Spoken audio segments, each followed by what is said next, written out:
Hi, welcome to the Culture Chronicles, the podcast where we feature the rebels, the renegades, and the revolutionaries who are rewriting the future of work. I am Kate Ball, your host and professional bullshit exorcist. And today I am thrilled to be joined by a former colleague of mine, but somebody I've long admired, the lovely Miss Caitlin Quarrington.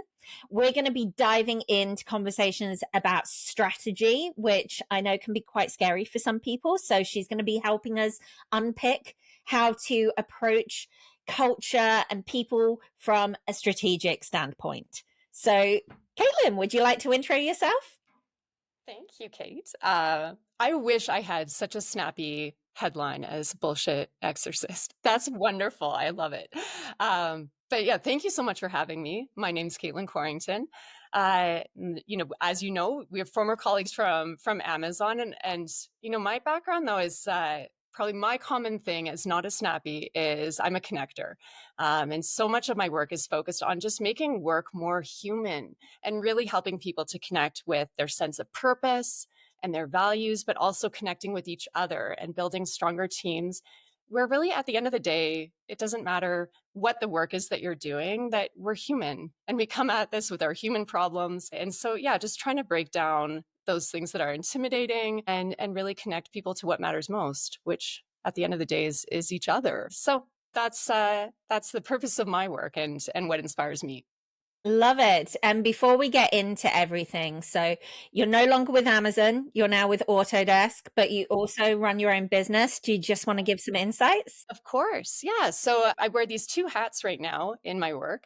One, I'm the senior manager of global culture strategy at Autodesk, and it's such a cool opportunity. So, what I do in that role is really connect all of our teams around the world to our values and really making sure people understand values, how their values tap into Autodesk's mission, and really making culture come alive and translating strategy, which I know we'll be talking lots about.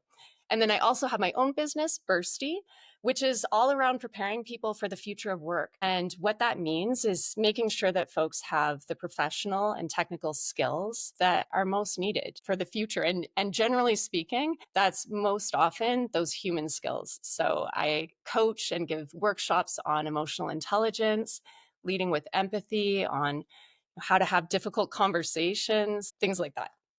And I remember from your website, you give like an explanation of where the term bursty comes from. Do you just Yes. want to share that? Of course. Yeah, I discovered the word bursty when I was doing my master's in critical and creative thinking. And there's this podcast where Trevor Noah and Adam Grant are talking about what makes the Daily Show such a creative work environment. And they talk about how it's like these moments of spontaneous musical harmony, and so the writers would get in the back and start ideating. And when everyone is in sync and in flow, it's burstiness. And like that word burstiness just stuck because I think all of us know that feeling of like what it's like when you're in a really great team doing really inspiring work and you get in the zone and you're in flow. And so that's burstiness. And so I wanted to have more of that feeling myself and I wanted to help others feel bursty. And that's where the name came from. Awesome. And it segues nicely to my first question for you, because I'm going to bring us back on topic. But at the same time, you and I first connected at Amazon with one of the programs I created, which was a conference basically designed to provide a voice and a spotlight to the employees you rarely heard from. We were all so used to hearing from a CFO, from a VP, and so on in all hands and strategic updates. But one of the biggest criticisms that was levied was they spoke at such a high level and they spoke at strategic kind of initiative, but they didn't talk about translating how that related to the everyday or how the every person could take that away and really put it into practice. So as you can see, a great segue to my first question. But why is it, do you think, that so many strategic initiatives fail to translate into real behavioral change? Mm. I think so many things sound great in the PowerPoint deck or on that glossy sheet of paper when leaders are presenting the strategy. And so even if the right words are there, And the content even itself can be great, but I think if people don't feel a sense of connection, if they don't feel maybe seen in what's there, they don't feel like they have informed it, then it really is that prime example of top down, dictating the direction. And sometimes people get cynical too. There's a lot of common corporate buzzwords that we've all seen, and workforce transformation. What does that actually mean for me in my day to day? And so I think, when we see strategies though that are thoughtfully put together, where there's inputs from the people who will be most impacted, and often it's those people on the front lines who are doing the day to day operational stuff, when their voice is consulted, when it's implemented, and you get all of those stakeholders as part of that initial build, like those are the successful ones. But I find so often a bunch of leaders will sit together around a table, put something together that looks beautiful, but people don't connect. So, what do you think is the gap then between a really well articulated strategy and actually following through and seeing systemic transformation? I think, when I think of some of the transformations that have been most successful, I think some of the key differences would be coming at an issue from both sides, where I think you do need that voice heard of, employees from every level, or from, getting the diverse representation in terms of who's informing that, but also the support from the top down. I think that's really key. And even how you referenced earlier, the efforts that you were leading at Amazon, where I think that was so successful because it had the backing of leaders, but it was the voices of everyone, and people feeling like they could have a say that would be elevated. They get a voice on the stage, they get to inform that. So I think that's really key. And I think another one too is anticipating growth and anticipating the direction that an organization is moving in. Because if you're creating something that works for now, that's great, but there's also an expiry date on that. And so I think too, being able to look forward and think, well, what are the problems we're going to have likely a year from now, 3 years from now, anticipating those trends and designing for the future. That's so important. It's designing for scale. And I think that's a key differentiator too. And one of the taglines for the program I ran at Amazon was, we aim to educate, engage, and inspire. And I think one of the biggest keys to our success in that area was the transparency with which we approached everything. Everything tied back to something else. So, like a leadership principle or to a new initiative, for example.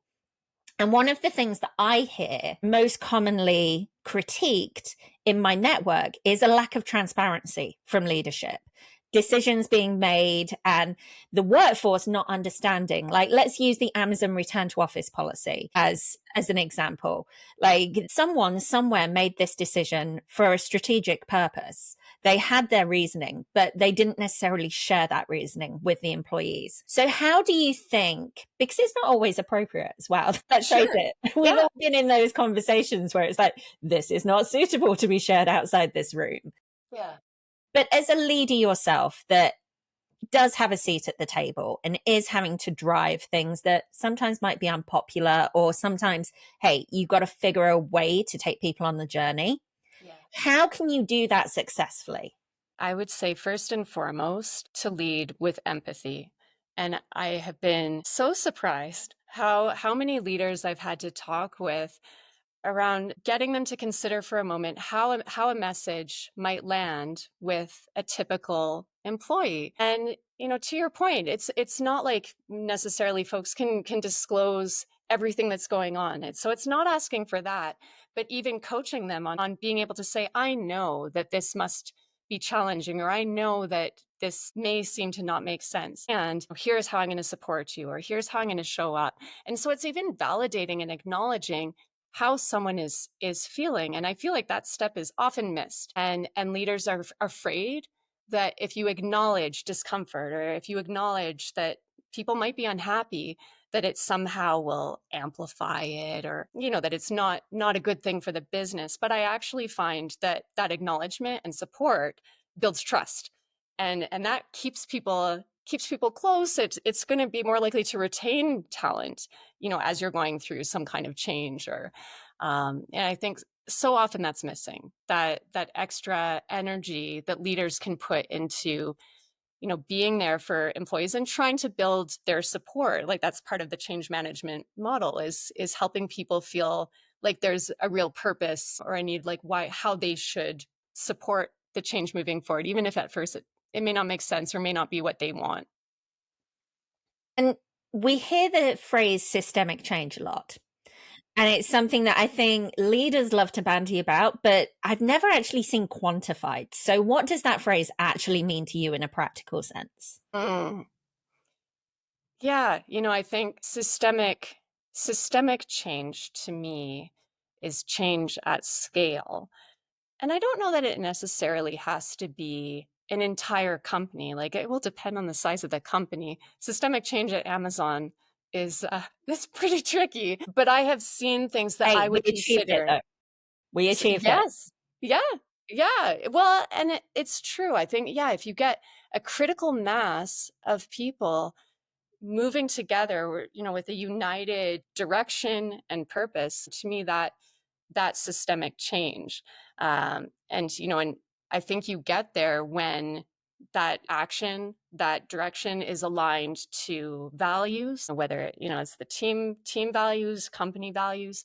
You're making values driven decisions and people feel a sense of purpose and that they're coming together. I think that's when systemic change can really take off. And to me, it is that it's not necessarily 100% of people, but like it's that critical mass, that, yeah, it says whether it's multinational or it's cross functional, it's reaching across boundaries, breaking down those walls. Like to me, that's systemic change when it goes beyond your immediate circle, whatever size that might be, because everyone's context is a little bit different. And from the outside looking in, it's very easy to judge. It's very easy to point fingers. But at the same time, what, in your opinion, are some of the signs that you've picked up or you've demonstrated yourself that show that leadership and your approach to a change is performative rather than intended to be impactful? Yeah. We talk a lot about this in people and culture work. I think it's hard to be consistent sometimes as leaders, and so I think I've learned, I've been guilty of this in the past, and probably lots of other people can resonate with that, of you try and do the right thing, but if it's not consistent, it can feel performative. Or if you're doing it for LinkedIn, for social media, which it presents a very one-sided picture for folks. And so, but that can be really hard too if what you're putting out in one world is not aligned with how others are experiencing you in real life or how you're showing up on a regular basis. So I think consistency is key, ensuring that especially when it's difficult. Like I think it's that of like when people are doing the work, when it's not visible, when it's not popular, when it's maybe uncomfortable or not convenient or whatever, that's how they're really committed. Because it's easy to do it when everyone is doing the same thing and it's the trendy thing to do. Great. But yeah, the leaders who are willing to quietly do what it takes. Like I think that's I have a lot of respect for that. And in your experience, then, what structures or habits most often get in the way of change sticking? I think people get busy, or it's sometimes, but it's probably one of my pet peeves is you say, how have you been? And I feel like 99% of people go, oh, I've been busy. And so we're all busy. And so to a point, I feel like we fall back on that as a socially acceptable reason why we're not doing things. But I think it can get in the way of change sticking because it it needs to be prioritized. And I think about, there's one leader that I knew, a handful of years back, and he kind of flipped this script, I think, on connecting with his team. And he had about 100 people who were working under him in that org. And I've seen other leaders say, oh, my door is always open, or book time with me whenever. He took a totally different approach where he got his executive assistant to go and proactively reach out and put one-on-ones in the calendar with each of those people. And so it was, I can't remember, once or twice a year, but the chance to sit down with him for 30 minutes. And if they didn't want to take advantage, no problem. But the time was there for him to connect. And no one asked him to do that. There was no accolades or anything like that. Like, I think he kind of quietly went about and did that. But that was his way of making sure he was getting feedback on whatever changes were being implemented, that he was actually making sure people felt heard. He was putting in the time, he's putting in the energy and the effort. It has to be intentional. And I think when we don't prioritize, and when we let ourselves just go, oh, life is busy, I've already moved on to the next project, or I've already done, we're pulled in so many directions. And so figuring out, how can you create the time with intention to make sure that things are sticking? And if they're not, what do you need to do? And so listening, it's really key. I love that. And good job on that, leader. Definitely a good takeaway for other people and easy to replicate as well. This is what I really struggle to fathom. We're surrounded by so many good examples of leadership and so many bad examples of leadership. I don't understand why people don't just go copy what that person does. Yes. That's what good looks like. Just do it. Yeah. I think everybody is just so caught up with trying to create their own approach and kind of be unique so they can take credit for it. But if you see somebody doing a great job, just copy them. It's a compliment, I think. Yeah, definitely. Of like, take all those best practices and do your best to take them on yourself. And we're all just trying to do the best we can. So like, why not get some inspiration? So we've talked about, obviously, you have done a lot of work in terms of coaching people with emotional intelligence and kind of the softer skills, even though I hate calling them the soft skills. I've got a lady called Charis coming to talk to me about why they're not soft skills. Yeah, yes. wonderful. Yeah. Yes. She does great work in this space. Exactly. Somebody we both know very well. And so, yeah, with her, I'm diving into what a soft skill really is and why it's not really soft. Yes. Wonderful. Yeah. But what kind of, well, no, let me rephrase. Where do facilitation skills come into play when leading these really complex kind of organizational wide efforts? Because you've talked about like transparency and messaging and being able to take people on the journey and all of that, meeting them where they're at. But a lot of it still sounds quite performative. So how much is it facilitation versus other components maybe we haven't touched on? Mm-hmm. I think a good leader creates space for people to talk with each other too, and share ideas. And to me, that's facilitation. And actually, I was thinking about this even for myself, is I think I'm a far more comfortable facilitator than a public speaker. And many leaders are great public speakers. They're charismatic and they can really, get on stage and sell something. And I think facilitation, there's an art to it because it is effectively setting the stage, but then turning the room over to others and really building psychological safety so that others in the room can come forward with their ideas and their inputs. And to me, that's where the impact can be realized, because having a strong leader who can really sell something and be the face, like that's important.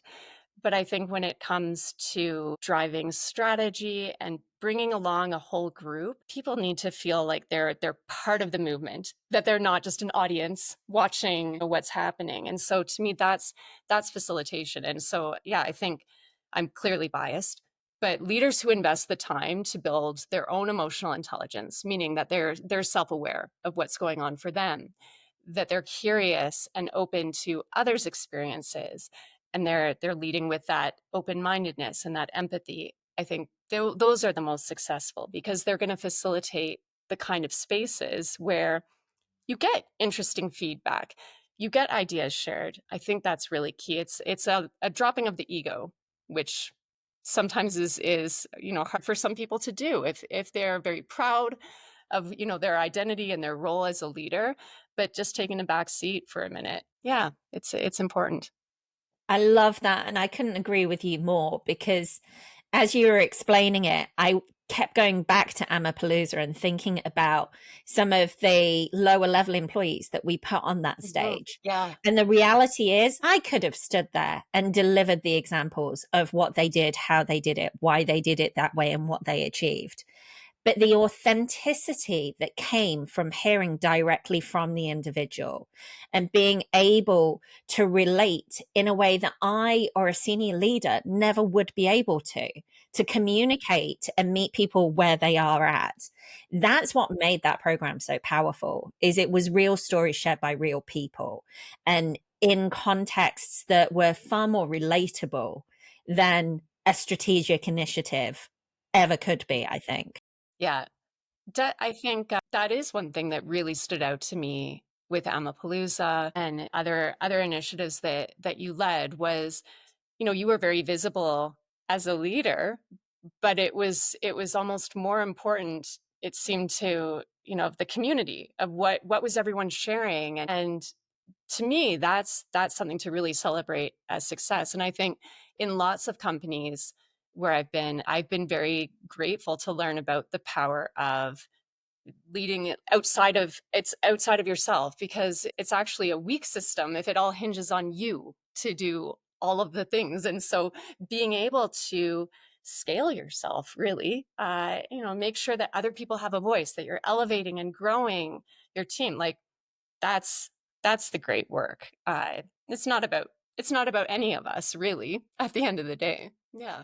Yeah, and I think you probably heard me say in Amazon as well. I felt I was so overexposed. I hated it. It was like, I'm sick of my face and voice. Can someone else please post some things? But also, it may not come across, but I hate being on camera. I am so Really? camera I shy. would I never can't have guessed that. stand it.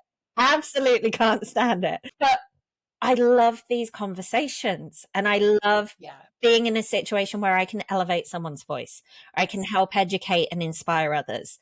And so, exactly as you said, I'm the conduit, the facilitator. Yeah. I'm not here because of me. And if I could do this off camera, I would. Like, podcasting is so my jam. Yeah.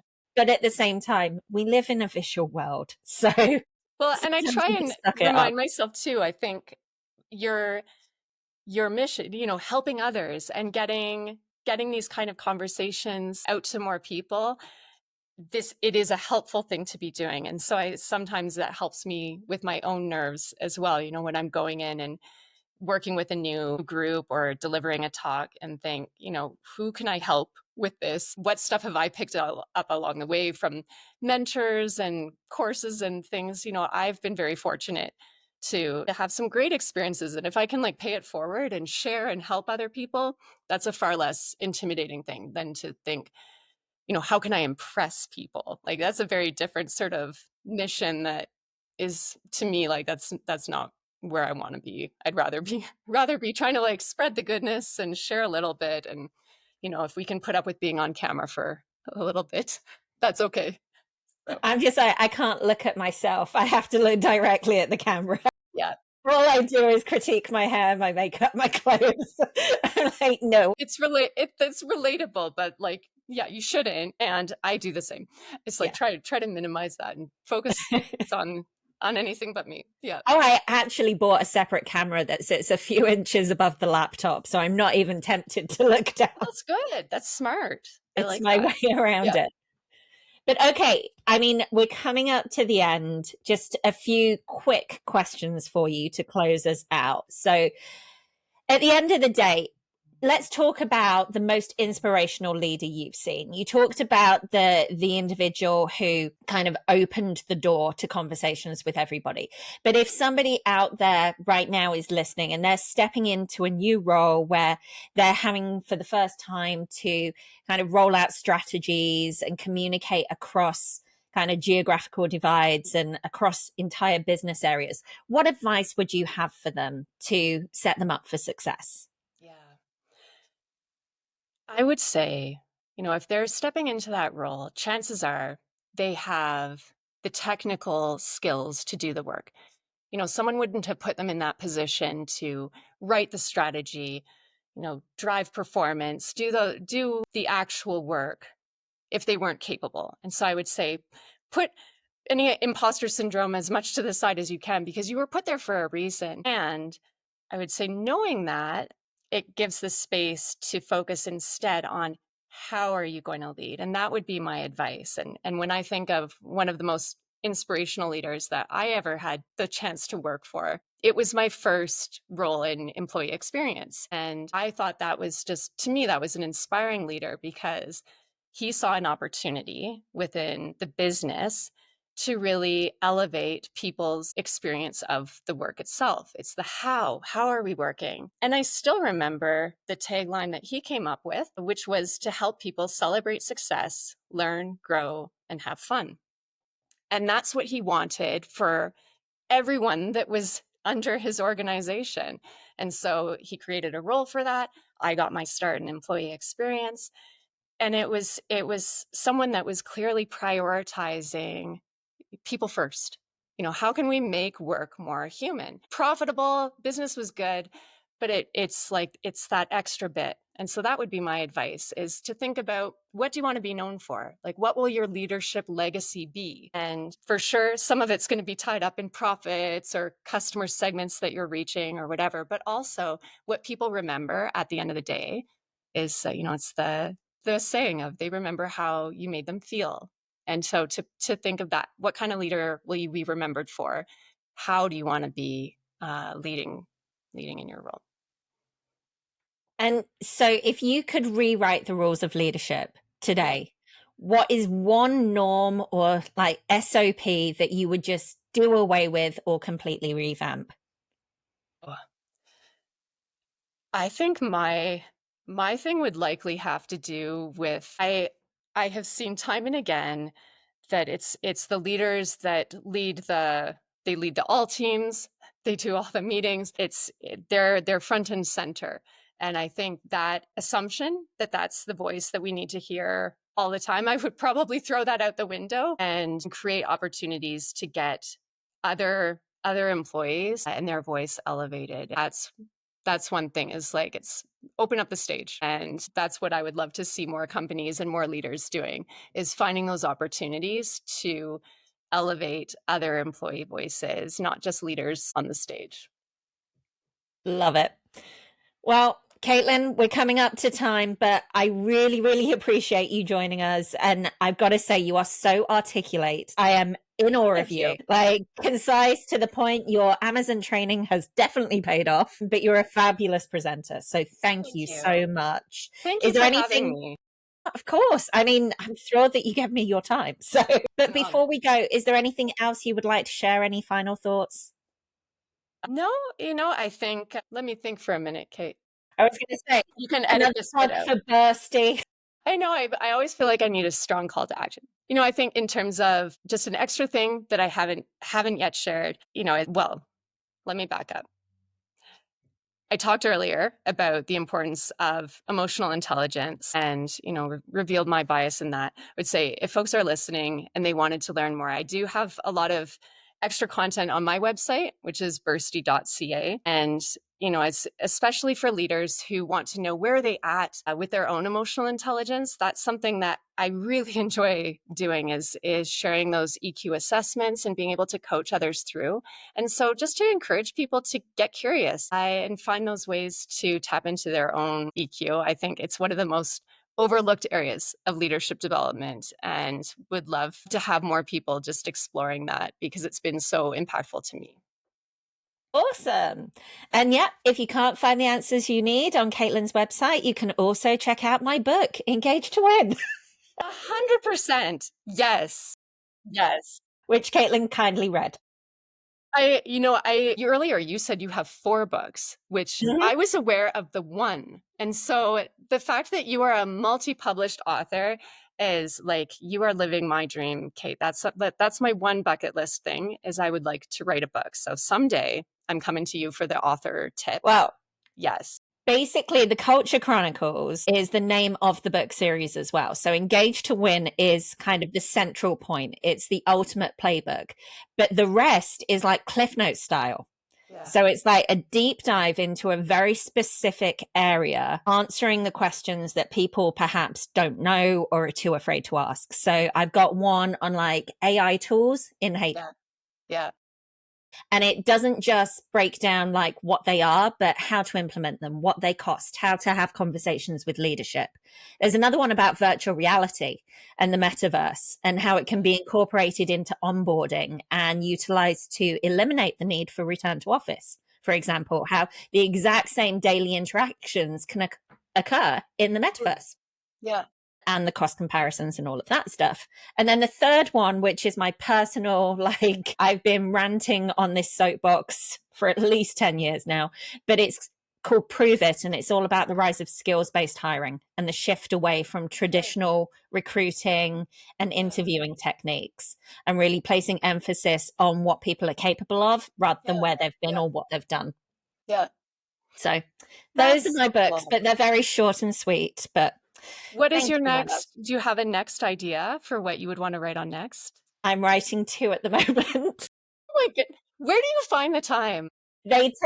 I'm a little bit of an insomniac sometimes. My partner snores very heavily, so Okay. I find myself waking up in the middle of the night and just When getting the the rest of laptop us are out. like scrolling on our phones, you're writing books. I Yeah, when the understand. inspiration hits.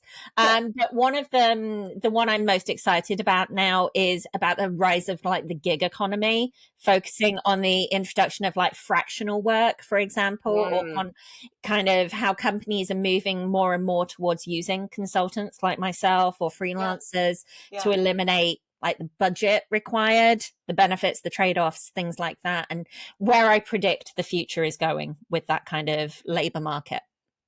Love it. So that's the one taking my focus right now. The other one I'm not fully ready to share yet because Okay. the idea is there, but what I set out for it to be, it's kind of evolved as I started writing. So I'm not ready to completely encapsulate it yet. Okay. I will stay tuned and look forward to hearing about it someday. Thank you. Yeah. Yeah. But anyway, like I said, really appreciate you giving up the time. I know you've been incredibly busy and really like the value you've given today. Very appreciative. So Thank you. thank you so much. Thanks so much. But all right, everyone, we will be back with another episode next week. So stay tuned for more info and enjoy the rest of your week. Don't work too hard. Bye.